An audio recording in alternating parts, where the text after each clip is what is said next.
To get started, I just added a video and audio clip to my timeline, and I'd like to fade out the audio.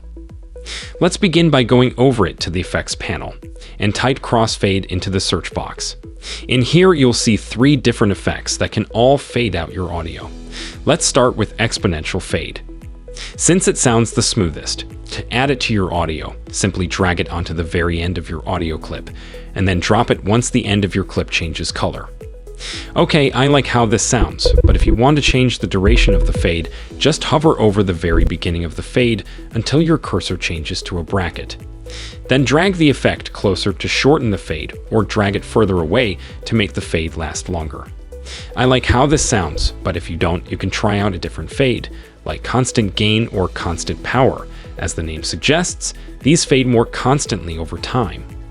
To me, this just sounds abrupt for this clip, so I wouldn't use the constant ones in this instance.